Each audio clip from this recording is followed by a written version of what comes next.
Assalamualaikum warahmatullahi wabarakatuh, sebelumnya. Waalaikumsalam warahmatullahi wabarakatuh. Langsung saya mulai aja ya Pak, bisa dengan perkenalkan Bapak sendiri. Oke, nama saya Dadang Rukmana. Kebetulan saya lahir di Bandung di tanggal 10 bulan 10 tahun 1964. Oke. Saat ini sedang aktif dan sedang berkegiatan apa nih kalau boleh tahu? Saya setiap harinya ya seperti biasanya ya, seperti seorang pekerja gitu ya. Oke, Pak. Ya selalu berkarya dan kebetulan saat ini saya sedang mengerjakan pekerjaan yang bersifat eksperimental gitu. Diproyeksikan untuk pameran atau pameran tunggal ke depan.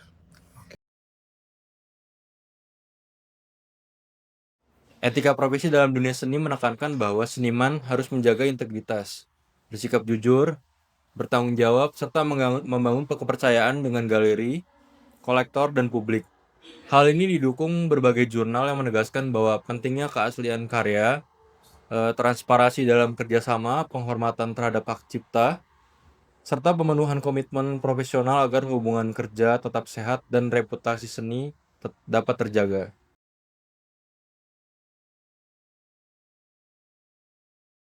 Untuk pertanyaan pertama di sini menurut Pak Dadang sendiri, apa prinsip etika profesi yang paling penting dalam menjalani karir sebagai seorang seniman? Saya kira profesi seorang seniman itu kan tidak terlepas ya dari hubungan antar manusia ya. Di sini saya kira yang paling dekat dengan profesi kesenimanan saya adalah galeri. Ketika kita berhadapan dengan sebuah galeri atau pemilik galeri, ketika kita ada proyeksi pameran atau atau yang lain-lainnya, hubungan antara seniman dengan galeri itu harus dijaga ininya, kepercayaannya gitu ya. Tidak lebih dari bisnis lainnya seperti itu. Dalam dunia seni, menjaga integritas adalah salah satu hal yang penting untuk menjaga etika profesi. Seorang seniman perlu memastikan bahwa karya yang ia buat merupakan murni dari proses karya dan proses kreatif yang jujur, bukan sekedar meniru atau mengambil karya orang lain tanpa pemahaman yang benar. Batas antara inspirasi, apropriasi, dan plagiarisme seringkali menjadi sangat tipis. Oleh karena itu, sikap etis menjadi kunci agar setiap seniman tetap menghormati penciptaan orang lain. Hal ini juga ditegaskan oleh Pak Dadang. Menurut beliau, seorang seniman memang diperbolehkan meminjam referensi, ide pokok, atau sedikit objek dari karya orang lain selama itu masih dalam batas wajar dan konteksnya jelas dan juga menghasilkan sesuatu yang baru dari karya tersebut. Menurut Pak Dadang, bagaimana seorang seniman menjaga integritas dalam berkarya agar tetap menghormati karya orang lain dan tidak melanggar etika penciptaan? Saya kira di era kontemporer ini ya, ini agak sedikit memang agak sedikit tipis banget ya antara meniru dengan mengapropriasi. Dan itu memang ada beberapa beberapa salah paham di antara orang-orang yang terlibat di dalam dunia seni rupa itu. Sepengetahuan saya soal apropriasi itu istilahnya mengcutting atau menggambar ulang dengan media yang lain atau mengcropping ya, mengcutting itu ya. Jadi gambar besar terus di cropping gitu kan sehingga menjadi gambar yang lebih fokus gitu kan. Itu diperbolehkan, bahkan kita meminjam pokok perubahan orang lain cuma untuk kepentingan yang berbeda. Tapi hal-hal seperti ini itu banyak terjadi salah paham gitu kan, karena dipikirnya itu adalah plagiat gitu kan. Saya kira hal-hal seperti itu kenapa perlu ya adanya pengetahuan tentang itu. Saya kira menghormati karya orang lain dalam hal ini mengapresiasi dengan baik gitu kan. Kalaupun nanti mau mengkritisi, itu saya kira perlu menggunakan bahasa-bahasa yang tidak menyinggung karya orang yang kita kritisi. Saya kira itu seperti layaknya apa ya, hidup apa ya, ya hidup seperti biasanya lah gitu loh ya. Menghormati Saya satu kira sama nggak ada lain. sesuatu yang apa, yang beda lah gitu dalam dalam dunia profesi kesenimanan itu. Oke, siap. Bagaimana peran studio dinding luar di sini dalam mendukung Pak Dadang menjalani profesi sebagai seniman? Dan tantangan apa yang biasanya muncul saat mengelola studio sekaligus berkarya? Saya kira ini dua apa ya, dua pekerjaan yang memang harus saling berbagi ya. Kalau pengalaman saya, kalau pengalaman Pak Dadang selama ini untuk sementara waktu itu memang apa ya, ketika ada event itu pekerjaan Pak Dadang yang harus mengalah gitu. Sering kali seperti itu. Tapi itu bisa disiasati dengan ini kan Pak Dadang kan masih masih bereksperimen ya. Karena eksperimen ini nantinya mau diproyeksikan untuk pameran tunggal atau pameran bersama gitu. Kalau di momen-momen eksperimen ini memang itu kehadiran Pak Dadang memang benar-benar dibutuhkan secara total gitu kan. Tapi nantinya ketika eksperimen ini udah selesai gitu kan, metodologi proses kreatifnya bagaimana sudah diketemukan semuanya, nah itu bisa didelegasikan ke orang lain kan gitu kan. Tapi karena selama ini Pak Dadang masih dalam kondisi seperti itu ya, sedikit banyak ya pekerjaan ini harus agak sedikit ditunda gitu loh. Karena kalau di studio dinding luar itu kan berkenaan dengan art management ya. Oke. Dan art management ini ada sebuah event yang waktunya itu sangat ini harus tepat gitu kan, harus tepat waktu lah gitu kan. Karena Itu melibatkan kenapa banyak step orang ya. by stepnya itu harus benar-benar ini harus benar-benar dijaga gitu kan. Saya kira itulah. Tapi di tengah-tengah itu pun juga kita bisa lah, dalam hal ini saya gitu bisa ya menyisipkan gitu kan, nggak tahu malam, nggak tahu atau nunggu teman-teman datang gitu, kita sedikit bekerja gitu kan, ya seperti itu kurang lebih. Selama bekerja dalam lingkup studio dinding luar ini, saya melihat secara langsung bagaimana Pak Dadang dan studio ini saling menguatkan sebenarnya. SDL tidak hanya berfungsi sebagai ruang kerja, tetapi juga sebagai pusat pertemuan, gagasan, tempat para perupa bertukar wacana dan berkembang bersama. Kehadiran Pak Dadang di sini sendiri adalah sebagai sosok penggerak, membuat studio ini hidup, terarah, dan mampu menjadi wadah yang mendorong lahirnya karya-karya yang lebih matang secara konsep maupun eksekusinya gitu. Melalui SDL ini, Pak Dadang mendapatkan ruang yang memungkinkan dirinya tetap aktif berkarya, sekaligus mengelola komunitas.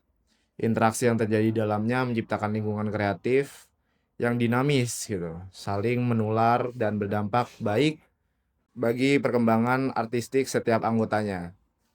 Banyak perupa di dalam mulai dikenal publik melalui pameran, diskusi, dan aktivitas kolektif lainnya yang tentu digagas oleh studio ini, sehingga nama mereka meluas dan mendapat tempat tersendiri di mata masyarakat. Lalu bagi saya pribadi, keterlibatan dalam SDL menghadirkan rasa kagum sekaligus perenungan, melihat bagaimana studio ini bisa membuka jalan bagi para perupa untuk melangkah lebih jauh, membuat saya sadar bahwa ruang kolektif seperti ini memiliki peran besar gitu. Tentu saja dalam perjalanan seorang seniman dan para individu-individu di dalamnya.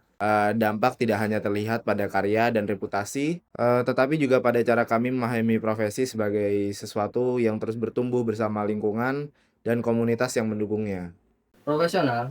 Profesional adalah seseorang yang memiliki keahlian khusus dalam bidang tertentu, mampu bekerja sesuai standar dan bertanggung jawab atas pekerjaannya. Sedangkan profesionalisme merupakan sikap, nilai, dan perilaku yang menunjukkan komitmen seseorang untuk bekerja dalam standar yang tinggi dalam profesinya. Dalam lingkungan studio dinding luar atau SDL, menurut Pak Dadang, sikap atau perilaku seperti apa yang menunjukkan bahwa seorang seniman benar-benar bersikap profesional? Wah, gimana ya? Ini pertanyaan agak sedikit supaya tampak keprofesionalannya harus benar-benar hadir secara fisik gitu kan ya. Gimana ini? menurut pengalamannya Pak Dadang sendiri?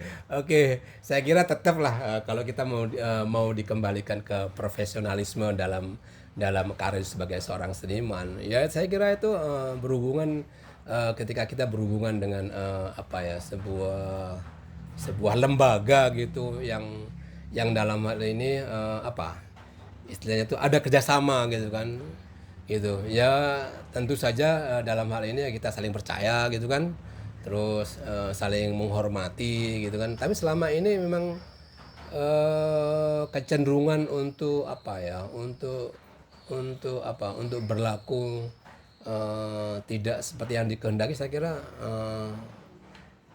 minim lah ini ya kejadiannya gitu. Kecuali kalau ada hal-hal yang memang ini banget ya, ada hal-hal yang memang urgent banget untuk diselesaikan. Saya kira tapi selama ini setiap ada masalah apa segala macamnya itu selalu diselesaikan dengan baik lah. Komunikasinya lancar. Ya, saya kira komunikasi itu penting lah. Oke, siap. Baik Pak, di pertanyaan nomor 5 di sini perihal profesionalisme. Bagaimana Pak Dadang menerapkan profesionalisme dalam mengelola studio dinding luar di sini? Ya. Baik dalam membimbing seniman muda maupun dalam menjalankan kegiatan pameran atau program seni. Ya, studio dinding luar ini kan apa ya, orang yang berada di dalamnya itu kan sedikit banget gitu ya. Maka kita memanfaatkan teman-teman dari luar, dalam hal ini mahasiswa gitu kan. Saya kira yang berkenaan dengan profesionalisme itu ya memang seperti apa ya, seperti sejak awal gitu kan, konsepnya seperti apa event ini, terus tajuk, terus apa-apa yang diperlukan. Saya kira itu bisa dikerjakan dengan tepat waktu kan gitu kan. Selama ini terlepas dari di belakang dapur kita agak sedikit agak sedikit, kalau kendaraan itu agak sedikit ngepot gitu. Ya kadang-kadang ya agak sedikit nunggu gitu kan, seperti itu ya. Tapi selama ini dari perhelatannya sendiri kan kita ya sedikit minim lah kesalahan. Saya kira itulah bentuk profesionalisme kita dalam menjalankan studi dinding luar dalam hal ini. Untuk membimbing kaula-kaula mudanya. Oh itu, saya kira memang itu bukan hanya membimbing ya, tapi kita memang memerlukan tenaga mereka. Ya seperti yang saya katakan tadi itu kan, orang dalam di studio dinding luar sendiri kan minim kan ya, sedikit gitu kan. Maka kita memang membutuhkan tenaga muda gitu dalam hal ini. Dan terlepas dari hal-hal yang memang yang di luar, hal-hal yang privasi, saya kira semuanya kita kasihkan kepada mereka itu. Kita nggak pernah menutup-nutupi atau sedikit memberi pengetahuan, tidak. Jadi selama apa yang kita ketahui ya itu yang kita berikan ke teman-teman semua. Keberadaan artis sendiri tentunya dapat memberikan nilai ekonomis bagi pemegang hak dan juga memberikan sebuah motivasi yang lebih besar untuk mengembangkan daya cipta dan juga kreativitas seorang seni rupawan. Era digital saat ini, yang mana sistem internet dibuat atas dasar untuk berbagi, seperti seseorang mengunggah sesuatu ke dunia maya yang dimaksudkan ingin menyampaikan informasi yang bebas, digunakan untuk siapa saja. Dan Haki hadir untuk mengubah konsep berbagi tersebut sebagai sebuah tindakan yang ilegal. Karena kita baru dapat mengcopy, menyalin, ataupun mengunduh, harus menggunakan izin pembuatnya terlebih dahulu. Dan pertanyaannya, sejauh mana studio dinding luar mendorong para seniman untuk memahami dan melindungi karya mereka melalui haki? Dan apa tantangan yang biasanya muncul dalam penerapannya di lingkungan komunitas seni ini? Sebenarnya ya kalau kita bicara soal peta seni rupa Indonesia, bahkan dunia lah, haki itu nyaris nggak pernah disinggung haki itu. Istilah itu, dan hal-hal seperti itu nggak pernah nggak pernah diwacanakan maupun diperdebatkan. Itu tidak tersurat ya. Kalau tersirat masih ada gitu kan. Wah ini karya ini ikuti karya dia gitu kan. Tapi kalau secara tersurat, wah enggak ya, enggak pernah aku. Enggak pernah. Baik dalam hal wacana maupun dalam hal apa kayak ada seminar masalah membahas masalah itu dengan secara khusus enggak ada ya. Oh, di penerapannya bahkan nggak di-mention gitu ya? Enggak beda. Itu kan coba kamu bayangin ya. Apropriasi gitu kan. Kita bisa meminjam karya orang lain tapi dengan untuk kepentingan berbeda loh. Coba kamu lihat karyanya ini si Andy Warhol. Brillo Box. Itu Andy Warhol membuat Brillo Box. Persis seperti kotaknya brand Brillo Box. Kamu bisa lihat di ini. Persis sudah. Dan nggak dituntut nih Pak. Ya, siapa yang mau nuntut? Ini dunia seni rupa loh ini. Tapi kalau kita lihat materinya atau media yang dia pakai itu memang bukan dus memang. Gitu. Tapi bentuknya persis, ukurannya persis. Gitu. Tapi ini Bu khusus untuk di dunia kontemporer sekarang atau? Enggak juga. Oh, bahkan. Kamu gini ya, coba praktek apropriasi ya. Paling gampang ya. Contoh paling gampang. Coba sekarang kamu buka karyanya Raden Saleh yang penangkapan di Ponorogo itu. Itu mengapropriasi karyanya si ada pelukis Belanda yang namanya itu ini kok lupa aku. Secara visual Plek-ketiplek. bukan plek-ketiplek ya, tapi sama lah gitu. Itu idenya sama, gitu kan. Cuman dalam beberapa figur seperti yang di di Ponorogo itu kepala Belandanya itu besar-besar gitu. Nah, karena itu dalam mitologi Jawa itu kan orang kepala besar kan raksasa gitu. Terus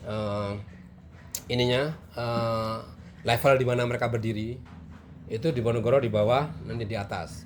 Itu yang karyanya si siapa? Aduh lupa aku namanya itu.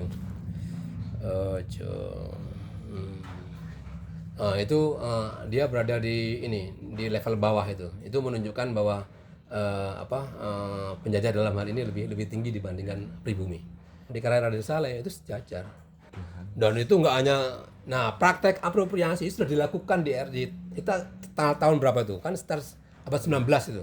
Itu sudah dilakukan. Cuman istilahnya belum dipakai sebagai apropriasi. Dan itu banyak karya-karya para maestro seperti karyanya si Picasso, dia mengapropriasi karya siapa dari karya klasik. Itu udah biasa. Referensinya macam-macam ya. Gitu. Kita bener-bener original. Itu kan ya gimana ini kan mau menuntut gitu atau misal kalau mau dituntut gitu kan. Ya memang nggak ada. Dari sejarah perkembangan seni rupa dunia pun juga nggak ada itu. Penerapannya berarti bukan sulit diterapkan ya, Pak, tapi jarang. Bukan jarang, memang nggak ada, nggak pernah dilakukan gitu. Terus gimana kita mau ngomong persoalan haki ya? Oke, Pak. Terima kasih. Ini pengetahuan baru ya buat kita. Kita akan membahas ikatan profesi. Ikatan profesi seni terutama merupakan wadah di mana para seniman itu bisa berkumpul dan menjalin silaturahmi. Ikatan profesi sendiri itu bagus untuk mengutamakan kesejahteraan anggota, melindungi kesejahteraannya, meningkatkan kompetensi dan sebagainya. Nah, namun ada pernyataan menarik dari Pak Dadang. Pak Dadang sendiri menyatakan bahwa ikatan profesi seni atau kumpulan komunitas yang dibentuk oleh para seniman ini, bila sudah memenuhi tujuannya, bisa dianggap sudah cukup dan selesai sampai di situ saja. Menurut Pak Dadang, apa manfaat bergabung dengan komunitas atau ikatan profesi seni bagi perkembangan karir seorang perupa? Wah, aku gini ya, aku lah bicara soal komunitas ya. Karena ini komunitas ini bukan komunitas perupa ya, tapi ini adalah art management. Itu sekelompok orang yang punya pikiran punya cita-cita yang sama gitu kan, spirit yang sama, akhirnya bikin gini. Ini agak sedikit mundur ya tentang sejarahnya SDL sendiri. SDL itu sebenarnya waktu itu hanya sebagai penanda ketika Pak Dadang waktu itu diajak bikin event namanya SAM, September Art Moment, SEPOS, Ada program yang namanya September Open Studio. Untuk menandai tempat kerjanya Pak Dadang memakai nama Studio Dinding Luar. Nah, ketika Pak Dadang diminta oleh teman-teman di Malang seperti Pak Goeng gitu, mbok bikin event lah gitu yang bisa membantu teman-teman bisa berpameran secara rutin gitu kan. Pak Dadang memang ya aku mau membantu teman-teman kalau pamerannya itu secara berkelanjutan, ada intinya kan terus menerus gitu yang dilakukan gitu kan. Terus kan akhirnya kan kita bikinlah Mini Art Malang namanya kan. Tapi Mini Art Malang itu kan harus ada ininya, penggagasnya gitu lah.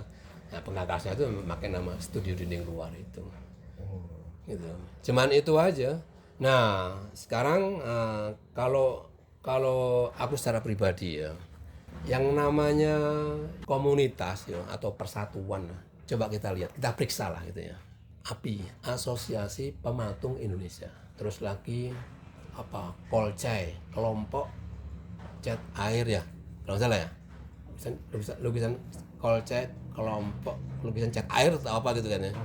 Itu dalam perkembangannya enggak seperti yang diharapkan gitu kan.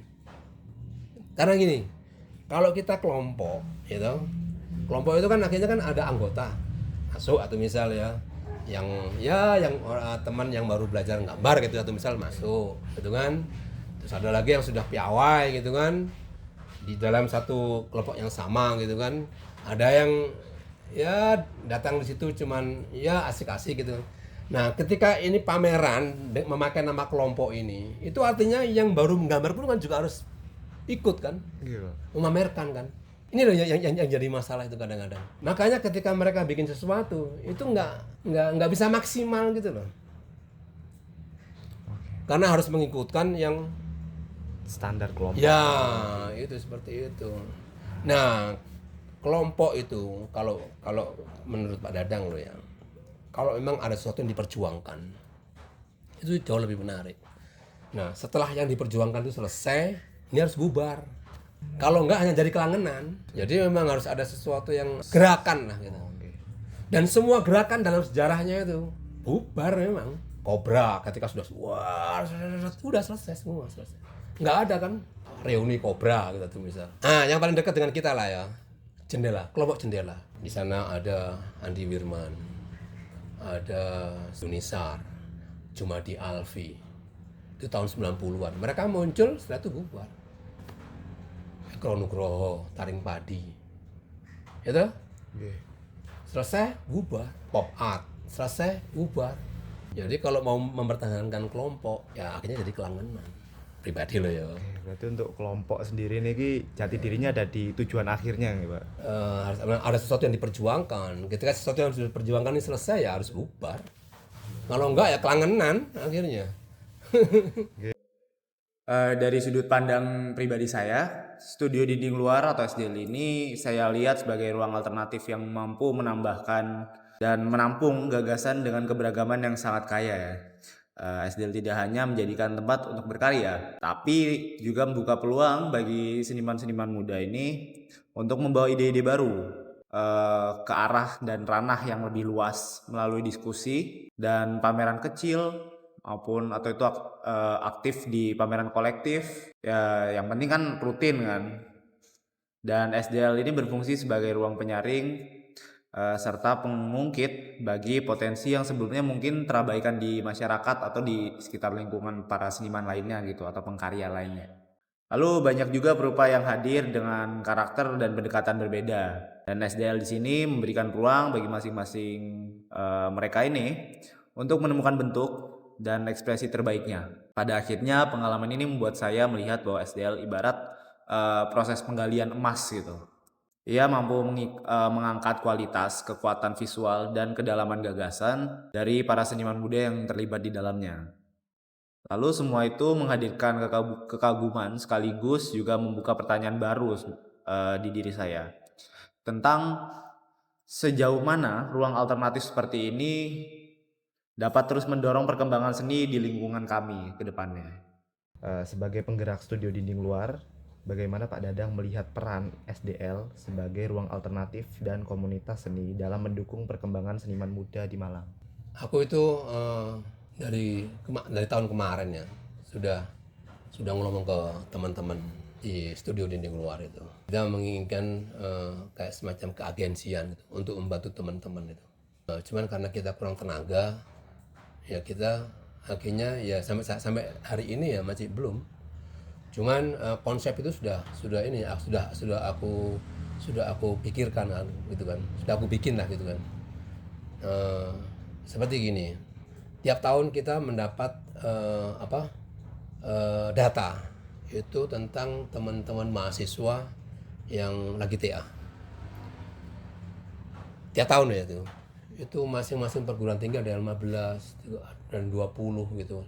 Dan itu kita kurasikan sampai akhirnya masing-masing perguruan tinggi itu kuotanya 4 orang gitu. Nah di sana kan kita sebenarnya tahu kan, oh ini karya ini anak ini potensi kan gitu. Nah ketika kita membidik seseorang tadi itu mahasiswa atau misalnya karyanya menarik, itu kita ajak kerjasama gitu kan. Nanti kita ajak kerjasama, justru malah sebelum mereka TA atau malah ketika mereka proses menuju TA gitu, kita pantau, terus kita ajak kerjasama, kita dampingi gitu kan, baik dari sisi wacana, baik dari sisi teknik, baik dari sisi pokok perupaan, kita bantu dia. Nah ketika TA ini sudah selesai, itu kan ada karya, taruhlah 10 karya atau 5 karya gitu kan. Kita pilih 3-4 karya untuk kita ajukan ke galeri komersial. Karena selama ini SDL itu punya jaringan, bahkan di galeri-galeri papan atas di Indonesia, kecuali Rock Project, itu kita masih belum punya channel.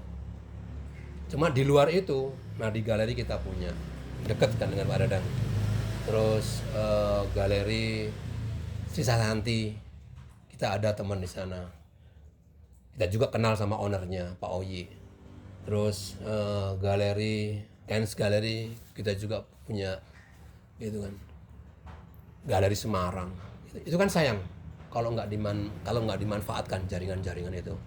Dan ini menariknya, di SDL itu kita punya perangkat, mulai dari wacana, yaitu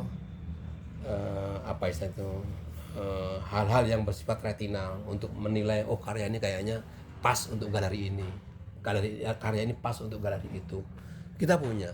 Itu yang sangat disayangkan, dan ini masalahnya usianya sudah tua-tua semua ini, termasuk Pak Dadang kan gitu kan. Iya.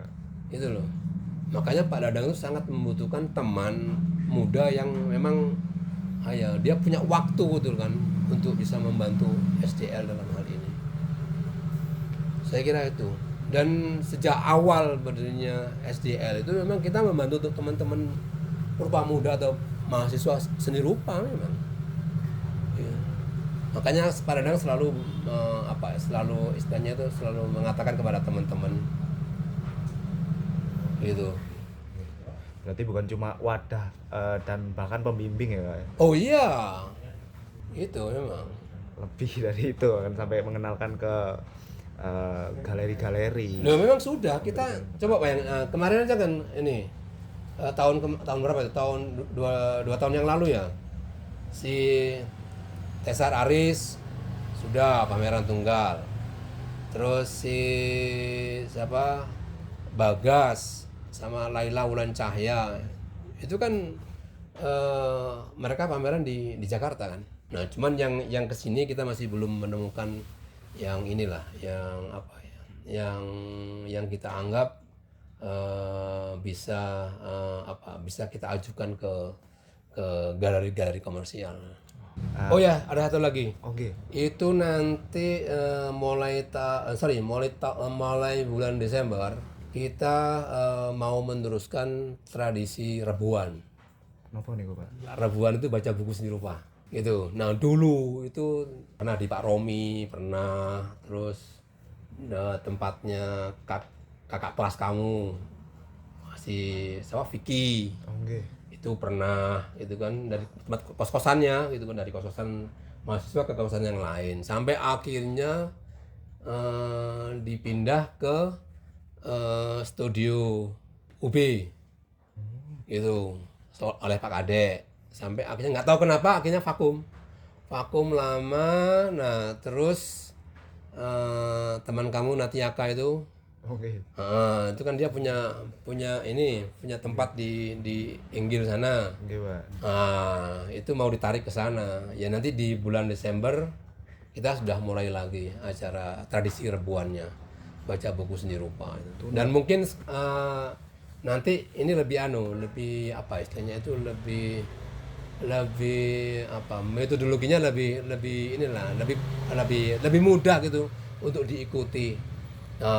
Gitu. Terus masalah perkara buku, kita kan juga kenal sama teman kurator dari Jogja yang koleksi bukunya itu sudah tidak diragukan. Ya. Itu rencananya mau menetap di situ atau masih pindah? Sementara ini di sana. Gitu. Terus tiap minggu. Tiap Rabu. Iya, tiap minggu. Gitu. Oke, Pak. Terima kasih atas infonya. Ya. Mungkin untuk closing statement bisa berikan sedikit sepatah dua patah kata aja untuk para seniman-seniman muda di sini. Saya kira yang sesuatu yang menarik dan penting bagi teman-teman muda itu dari teman-teman muda perupa dalam hal ini ya, kita sebagai perupa itu tidak hanya dituntut untuk memproduksi sebuah visual, tapi juga kita dituntut untuk memproduksi sebuah pengetahuan. Karena itu tanpa itu kita nggak akan bisa bergulat dalam dunia seni rupa kontemporer. Karena segalanya itu harus ada nalarnya gitu. Itu bukan cuma fokus di visual. Ya, gitu. Tapi memang ada juga beberapa yang memang fokus di sana, tapi tetap kan masih ada ininya, alasan gitu kan, untuk apa dia melakukan hal seperti itu. Saya kira itulah dua hal itu kan. Saya kira seorang perupa itu tidak hanya sekedar memproduk visual, tapi juga dia harus bisa memproduk pengetahuan. Itu perupa ya, Pak. Ya. Siap. Mungkin itu saja dari kita. Terima kasih Pak Dadang sudah Ya, meluangkan waktu sama-sama. menjawab pertanyaan-pertanyaan dari kami. Terima kasih banyak. Mungkin bisa kita tutup sampai sini. Terima kasih. Wassalamualaikum warahmatullahi wabarakatuh. Waalaikumsalam warahmatullahi Terima kasih Pak Dadang. wabarakatuh.